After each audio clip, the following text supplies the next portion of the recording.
We are in Philippians, and we're in the last chapter, and we're on the latter part of verse 8. Philippians chapter 4, verse 8. Finally, brethren, whatsoever things are true, whatsoever things are honest, whatsoever things are just, whatsoever things are pure, whatsoever things are lovely, whatsoever things are of good report, if there be any virtue and if there be any praise, think on these things. And we were just covering here, and I think if I remember, we're on, we are thinking on lovely things, whatsoever things that are lovely, kindly graces of character. A Christian should never, as we live in this world, as unkind and hateful and awful this world is, that's not who we are. First and foremost, we're called out of the world. We're supposed to be separate and different from the world. And so as far as lovely things, we should have a lovely attitude or a lovely characteristic. We should never be unkind or try to find fault in anybody.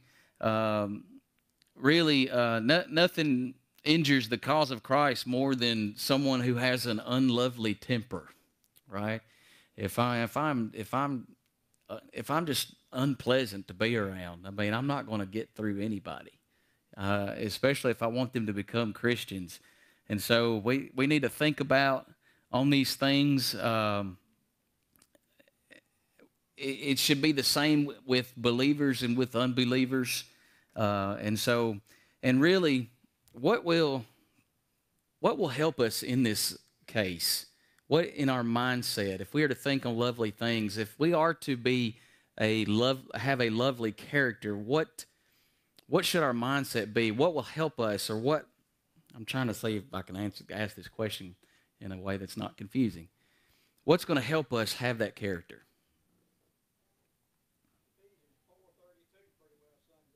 All right. What's that say? And okay, he said, be tenderhearted, be kind to one another. Now, is that automatic? I should ask. Okay, that's where I'm getting at. What's going to help us think on lovely things? Exactly. If we tend to think or put our hearts where our treasures are, and as Christians, where should they be? In heaven, okay? If we have those kinds of things in our mind, and we constantly remember those things and constantly think on these things, it's going to be really hard to have an unkind nature, an unkind character, okay? Jesus, he wants us to love our enemies, right? Of course. And he wants us to pray for our enemies, yes? Why? Why do you think that? I mean, they're our enemies. In the world, that didn't make any sense. Their souls are as important as ours. Also, that's the number one reason, period. But would it be very difficult to be ugly to someone for whom you're praying? Think about it. You're having an argument with somebody, and the very last thing you say in that argument, I'm going to pray for you. Does that make any sense? I mean, if our hearts and our mindsets are not on lovely things, we're going to think we're going to desire or want that person to get what's coming to him or her, right? We're going to celebrate that instance, and that's not our mindset. That's not the way Christ wants us to be.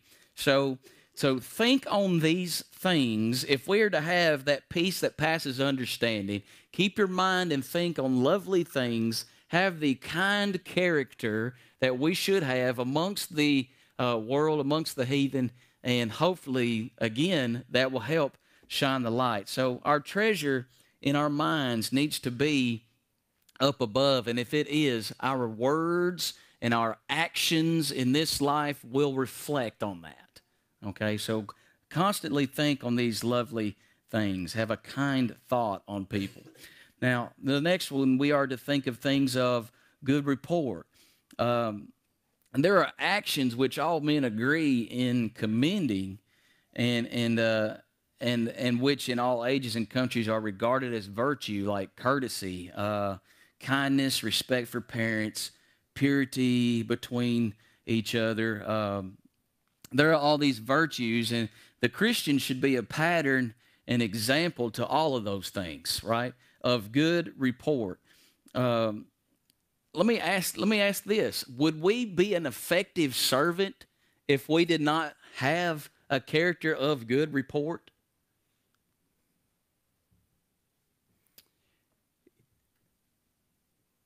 At the funeral home tonight, long line, right? Long line. And there, we love the people that this all affected. And then there was people around and people talking to each other, and all we can hear is good things. I mean, there's respect among the community of good report. If we're to have good report, we're going to be effective as a servant of Christ to a large degree. Um, if we don't have good report, then you're going to hear people say, "Well, I know Brandon Greaves there, and I know what he does, and he's a preacher. Are you kidding me? How effective am I going to be? How effective am I going to be amongst you all if I act a certain way here in this building and I act differently outside the building, right? Not very effective at all. But if we keep our minds on these things, we're going to have that peace that passes understanding. Let's read some verses here. Let's go to Titus chapter 2, and someone please read 7 and 8. And someone else, 1 Peter 2 and 12. And then someone else, 1 Peter 4 and 4.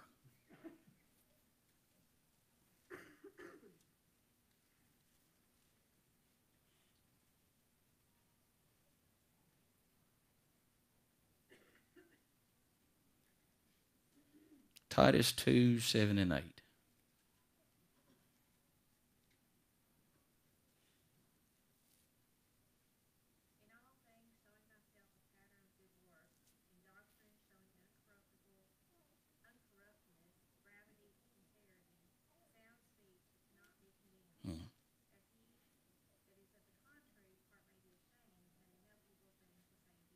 Okay.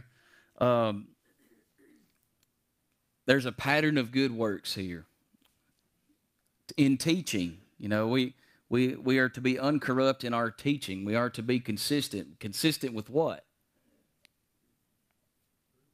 The truth, which is God's word. Verse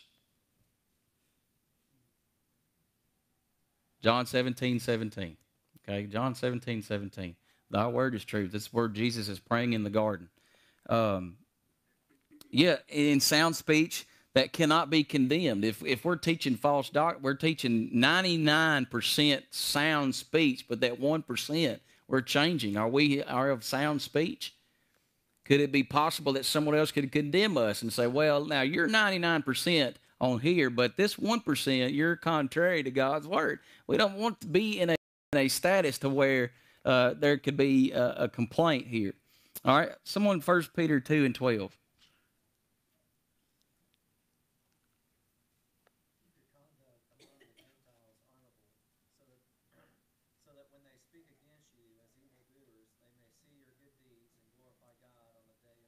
Mm-hmm. Right. And then if you read 4 and 4.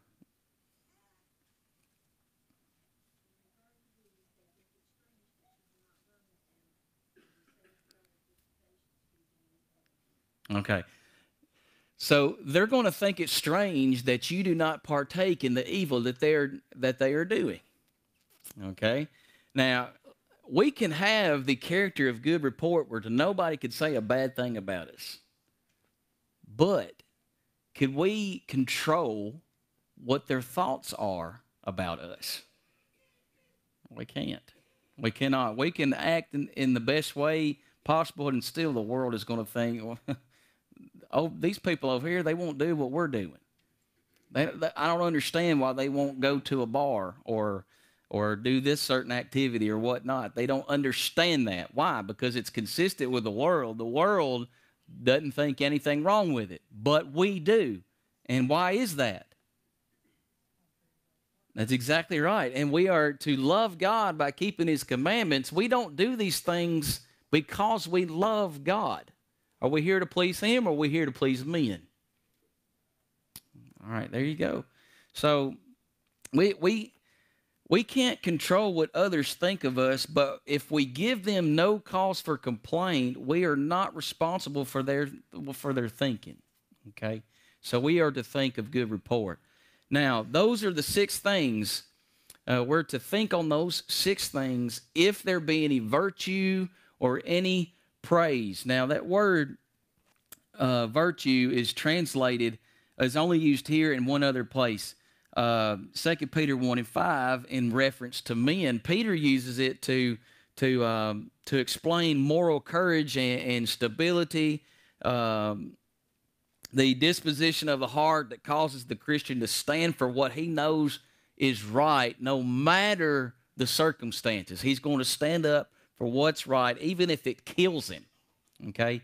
And then as it uses here by Paul, moral excellence, gathering up the ethical qualities here. He's taking it all in. If there be any virtue, this is where it's going to come from, okay? Praise here has a reference to whatever is worthy of praise. So one said, although a Christian is not to make men's praise his aim, he should so live as to deserve their praise. Does that make sense? I'm going to live to deserve praise, but that's not my goal. I'm not trying to get the praise. Who's supposed to get the praise? God. And if I live to deserve that praise really isn't for me. It's for him. His light is shining through me. Does that make sense? I'm just using me as an example. I'm being hypothetical here. Yes, sir. That's right. Yeah, there's a problem here where, on the flip side, people live in a way that they don't care about man's praise, and so they live in such a way where if anybody had an opinion of them, it doesn't matter. That's not what we're talking about here. I used to think that. Like, you can't judge me. You ever hear that all the time? And so you can't judge me. I'm going to do my thing. And I'm living under the blanket or the shield of that one verse in Matthew 7. If you judge me, you're going to be judged. And so I don't care what you think, because you're not allowed to do that. But of course, that's an abuse and misuse of that verse. So anyway, we need to live and worthy of praise, but it's not our aim. We're not trying to please people. We're just trying to show who God is. Okay?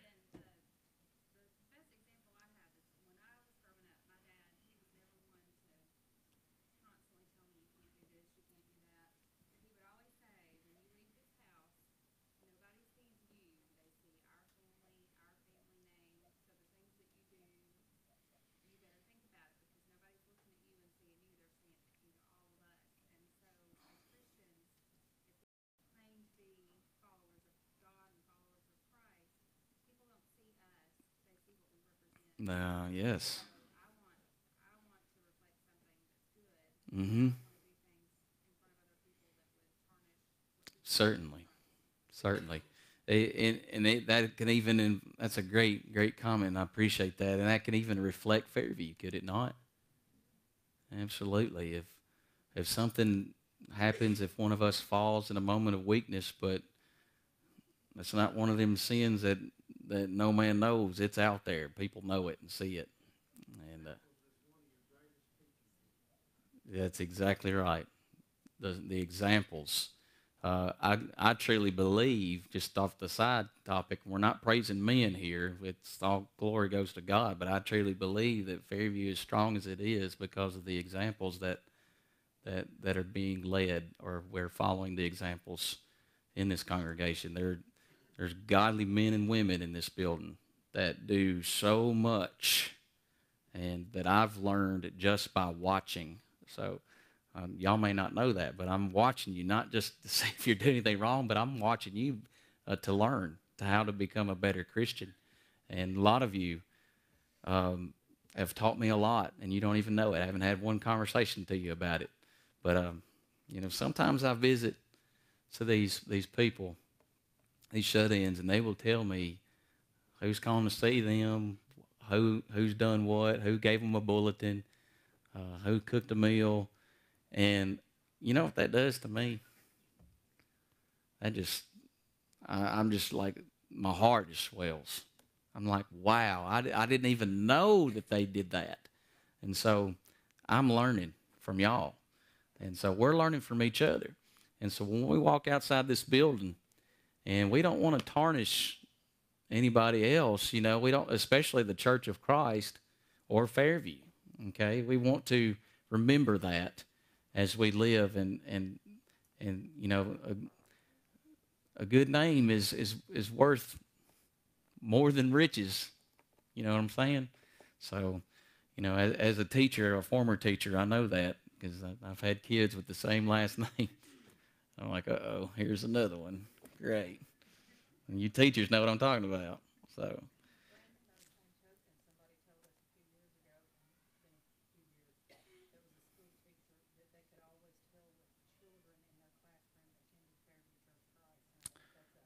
Wow. Mm-hmm. Exactly. That says a lot. That says a lot about the parents here, and the teachers know who attends here. And I talk to people who are not members at Fairview, and they'll ask me what I do. I'm a preacher. Where do you preach at? Fairview. And you know what they do immediately after that? So-and-so goes there. So-and-so goes there. I mean, they're naming 10 to 15 people. Like, they're good people. I'm like, well, you need to be there with them. I said, it would tickle us pink if you would show up. It would surprise, it'd be like Christmas. You just walk in that building. And some of them say, one day I'll go in there. And I'm like, well, I hope you do. But anyway, that's about virtue. And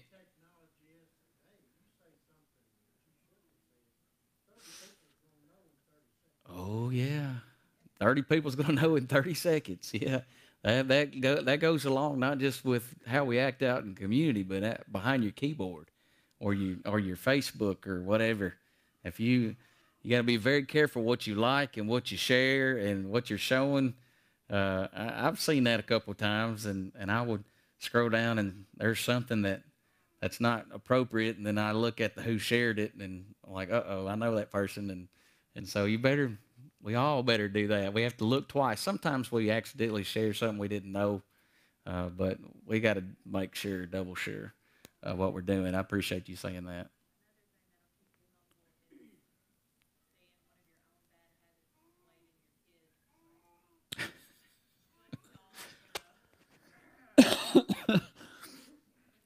I, yeah, yeah. She said that what keeps us humble is that our kids will pick up our habits. I get out of that and tell people, my kids are with Erica all day, so whatever they do, it's her fault. So that's not true at all. Trust me, Erica has said you are definitely your daddy's child to them many times, and that's all I'm gonna say about that. So there you go. All right. So yes, sir.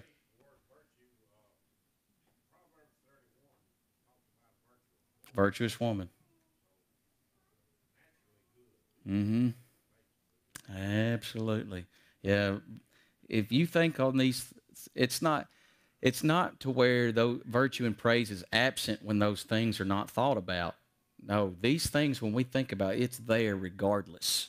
And so it's your responsibility, it's my responsibility to learn these things. And that's another thing too, and why studying God's word is so important, because we are to be thinking these things. And how do we do that?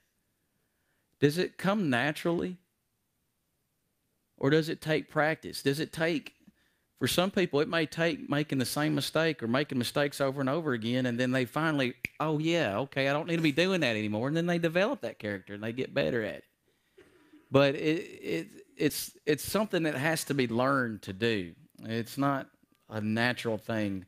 And like what we've been talking about, if you follow the examples in your life, and it's why it's important to make sure that we have good companionship, like we talked about last Sunday night, and choosing your friends, and sometimes the parents can't be, or they can be, but they choose not to be the example. So if you're a child and your parents are not the example, guess what? You need to be the example for them. Okay. Same with spouses. Same with, I guess, boyfriend, girlfriend, or any kind of relationship. It's our duty as Christians to have the lovely attitude, and to be pure, to think on these 6 things, and there you go. So look what Paul said. Speaking of example, look at verse 9. Those things which you have both, listen, remember I said it's not natural. He said, both learned and received and heard and seen in me. And what does he say? Do. Now, wait a minute, Paul. I thought we were supposed to follow Jesus Christ. Why are you telling us to follow you? Is he being haughty here? No, he's not. If you follow what Paul's doing when you think upon these things, you know what you're doing? You're following Christ. You're following Christ. Why? Because he's following Christ. He's the example. Okay? Godly men and women in here, they're the examples. And we learn and see these things from you. And if you do these things, look at the result. The God of peace shall what? Be with you. So many times people struggle in this world, and you know why? It's their own fault. They bring about their own, I'm talking about character-wise. Okay, I'm not talking about tragedies. Things happen to good people, obviously. But sometimes we refused to, we want what the world has, and so we try to follow what the world does, and there you go. And I refuse to do all these things. My virtue, out the window. The way I'm behaving, it gives nobody praise. Maybe the praise of men, maybe the praise of knuckleheads, okay? But I'd rather please God, okay? And because I'm doing that, my life, the God of peace isn't with me. It's going to turn out miserable. It always does. And so there's that. Anybody have a comment on that?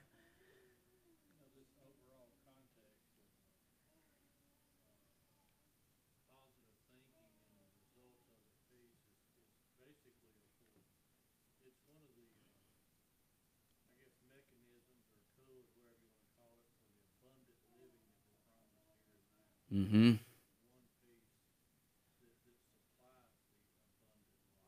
Right. Exactly.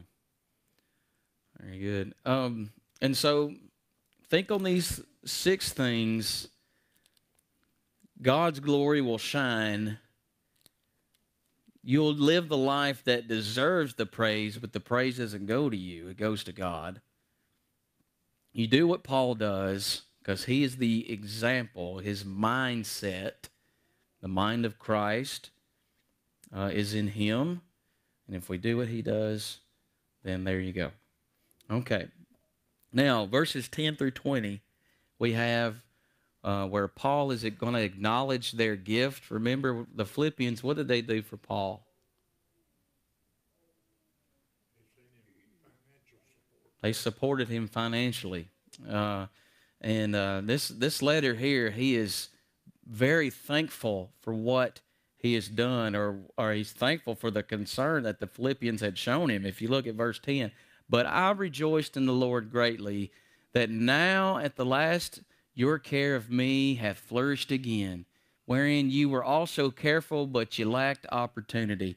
You know, We have to remember back in the day, there were no email or cell phone. Paul, where you at? Where can we send the funds to you? Right? I mean, he's on journeys, and the Philippians couldn't. They didn't have the opportunity, but once they knew where he was, they sent the gift to him. And where was Paul when he wrote this letter? Prison where? In Rome, okay? So he receives the gift again. He's thankful for that. It's a monetary gift. And then he says here, verse 11, not that I speak in respect of want, for I have learned in whatsoever state I am, therewith to be content. So whatever situation he lived in, he's either hungry or he's not hungry. He's either prospering or he's not prospering. He's persecuted or he's not persecuted. He doesn't matter. He's learned to be content by his own power. Let me ask you that. By his own power? No. We'll read further. Verse 12. I know both how to be abased and I know how to abound. Everywhere and in all things I'm instructed both to be full and to be hungry, both to abound and to suffer need, or to be in want, as the American Standard. And everything and all things in the experience of Paul, it contributed to his learning. He had to learn this. It didn't come natural. It wasn't as if he had this miraculous gift. Well, I'm hungry. It's not going to bother me anymore. It's not that. He had to learn to be content with his situation. He kept a cool head. He was balanced in his life. Friends, that's what we got to be as Christians. And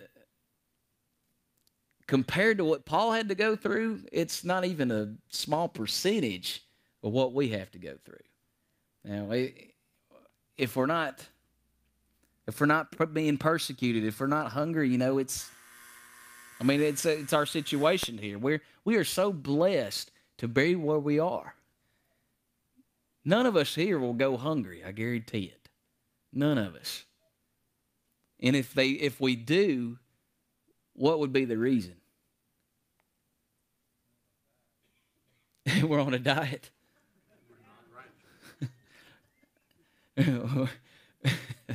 We're not righteous. In the aspect of, what are you trying to say, Kelly?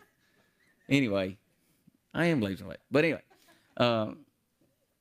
we're not righteous to a point. You're right.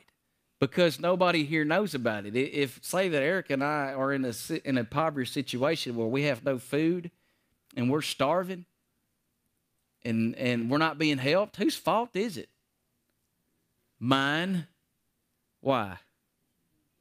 I didn't tell anybody. Pride. That's a good one. Or I'm lazy. Yeah. If I ever happen, I'm going to call some of y'all and say, hey, can I take out your trash or whatever? But anyway. But pride, yeah. Several in this room, maybe, possibly, I don't know. We may struggle in life, but we're not telling anybody. And there's good intentions in that. We don't want to be a bother, but that's not how it's supposed to be. We're supposed to carry each other's burdens, yes. We're supposed to help each other, confess our faults one to another. And if you don't tell me or anybody in here that you're in a dire need, you know what you're doing? You are stealing or robbing me. In what way? Because every time I serve my fellow brother or sister or anybody, who am I serving? And that goes on my account. You're robbing me spiritually. So if there's anybody in here that has a need, we need to know about it. We want to help each other, right? But sometimes, because of pride, sometimes this happens. I'm not saying that's here, but I know it's happened other places. We don't say anything to anybody, and that person develops this attitude or mindset, poor old me, nobody's checking on me, everyone's forgetting me, but I haven't said a word to anybody else. Communication is a two-way street, isn't it? Okay? And so Sometimes maybe it's not a physical need, but it's a spiritual need. Nobody's checking on me, so nobody cares about me. And that's not the case at all. And some are very quick to do that. But we'll end at verse 13 here, and we'll describe this a little bit further, Lord willing, next week. But here's the reason why Paul could be content. It's not through his own strength, but what? Look at it. Verse 13. I can do all things through Christ, which strengthened me. He's suffering for the cause. And he's content with that. Okay? So we'll end it there, and we'll talk a little bit more about that next week, Lord willing. If anybody else has a comment. Psalms 37 and 25 throws some light on what we're talking about. Mm-hmm. David says, I was young, but Now I'm old. I've never seen God's child starve. Right. Yep, exactly. Appreciate your time. Thank you.